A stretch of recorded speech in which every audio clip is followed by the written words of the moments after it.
morning and welcome to Rising. Thank you so much for tuning in and happy Monday. Good to see you as always, Niall. Always a pleasure to see you, Robby, in this Monday of Thanksgiving week. Yes, Feeling a holiday kind of mood?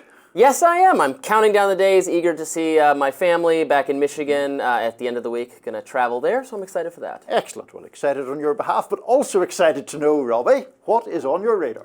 Indeed. Well, the verdict is in, and it's more bad news for Democrats. Americans broadly approve of the Trump transition and of Donald Trump's picks for the new administration. The president-elect has, for the most part, finished rounding out his cabinet, and the likes of Tulsi Gabbard, Pete Hegseth, Robert F. Kennedy Jr., and others seems to have impressed the voters almost as much as they horrify liberal elites at mainstream media institutions. According to new polling from CBS News and from YouGov, 59% of all Americans approve of Trump's handling so far of the presidential transition. 59% is a pretty healthy margin in these days of extreme polarization. Now, Republican voters are, of course, more excited about what's to come than Democratic voters, but even a majority of Democrats polled said they were not particularly motivated to oppose Trump in this moment. Astonishing. Meanwhile, Trump is drawing significant support from young voters. In the same poll, Trump's most favorable demographic numbers actually came from voters under the age of 30. Trump earned a 65% approval rating from this cohort. Now, that's astonishing.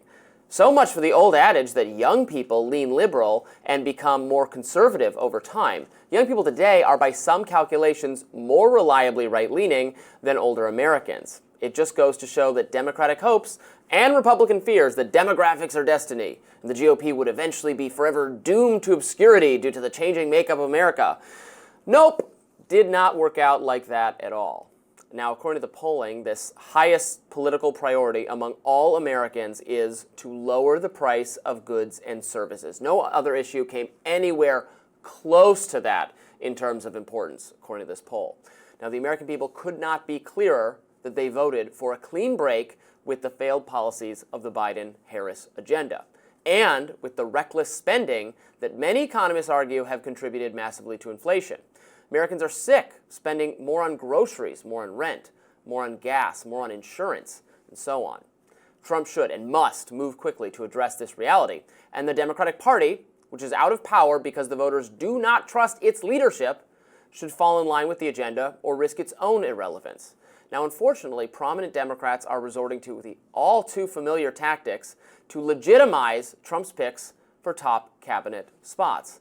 Take Illinois Senator Tammy Duckworth, who asserted on CNN this weekend that Tulsi Gabbard, a former fellow Democrat who will now join Trump's cabinet as Director of National Intelligence, is compromised and effectively a Russian asset.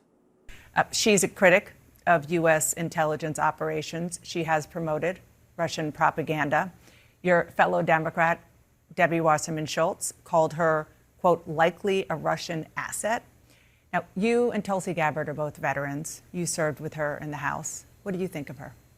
Well, I think she's compromised. I think by going to Syria and basically backing a brutal dictator there, Russian-controlled media called her a Russian asset.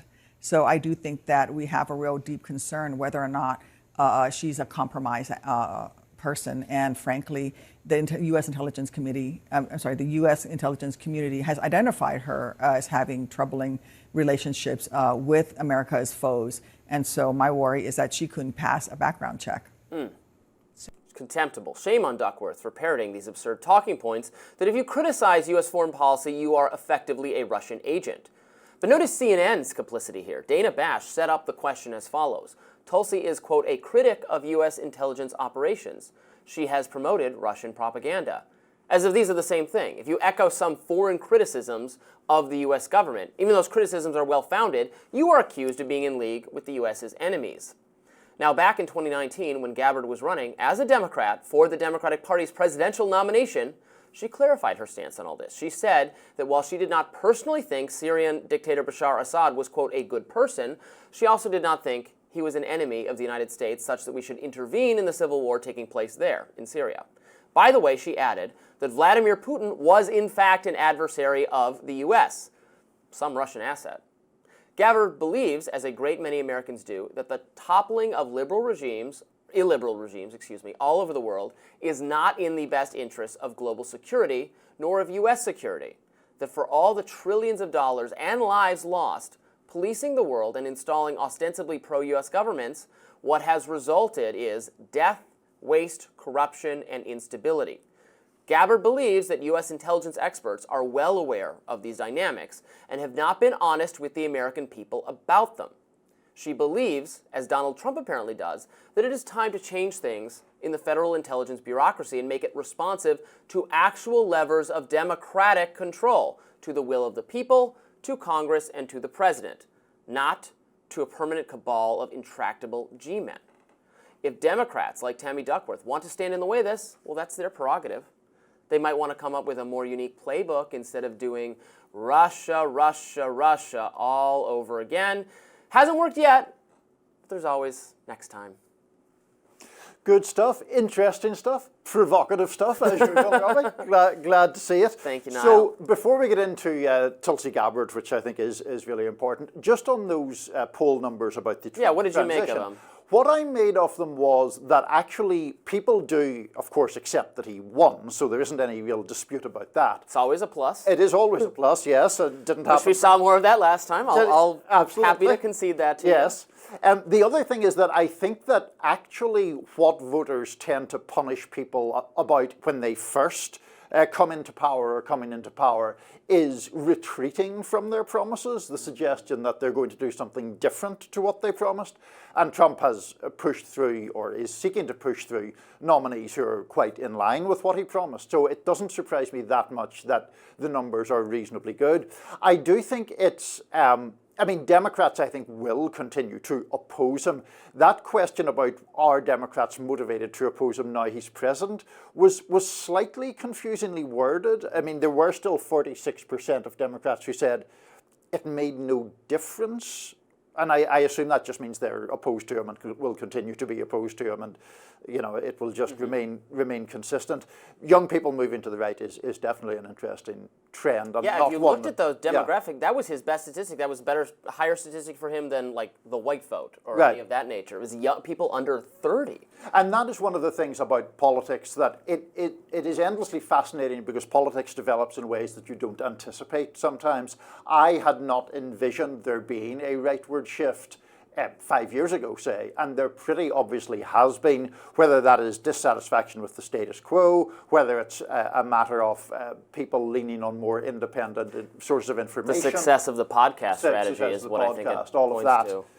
that. That's very interesting. Now, on Tulsi Gabbard, I am somewhere in the middle ground, which is never a comfortable place to be because you tend to get run over. There is the argument about, I think that Washington too often sort of fetishizes experience or being well seasoned in the foreign policy establishment. And whether you look at, Hillary Clinton and Joe Biden, or you look at Dick Cheney and Donald Rumsfeld, very well seasoned people have often backed a course that has plainly appeared wrong in retrospect. So in that, to the extent that Gabbard shouldn't be kind of criticized for being heterodox, I think that's fine. Even in terms of Russia and Ukraine, she raises the point about NATO expansionism, which I think is a valid point. She doesn't, for my money, acknowledge that Putin doesn't really think Ukraine exists. He doesn't think there's a separate Ukrainian people. And then the thing that really gives me pause with her is the Assad stuff. I know in your radar you suggested how she has clarified it, but she has backed Russian intervention in the Syrian civil war while being opposed to American intervention. So is she really anti-interventionist, or is she just anti-American intervention, which I think is a problem? Well, that's fair. I'm certainly against American intervention and Russian intervention. And you get into this weird position I have no doubt. And again, she said that Assad is not a good person. I could use even stronger language. He's a brutal murderer. But there's as Donald Trump famously said to Bill O'Reilly when asked about, I think, Putin, he said, well, he's a killer, right? And Trump said, not incorrectly. This was not a thing you could say at the time. A lot of killers out there, Bill. You think we're so innocent? And it's true. Well, there are a lot of bad regimes all over the place, and we just can't go around blowing up everybody we don't like. I mean, it's not because it's morally wrong to, if something happened to us, Assad fell down the staircase tomorrow, boo-hoo, we're not shedding any tears, but we have to, again, live in reality. Well, what kind of regime comes in then when that happens? And what we found throughout the Middle East is we get more terrorism, or when we topple the kind of autocratic but not religiously extremist person, we get ISIS or Al-Qaeda or whatever. Yeah, and I vividly remember that O'Reilly interview you were talking about, and it was one of those moments where you could really see the kind of traditional lines of American politics get fuzzy, because at one time, if someone on the left had said that, there would have been, cast out of they hate America. society. Yeah, Why do they hate America? So it's wild stuff.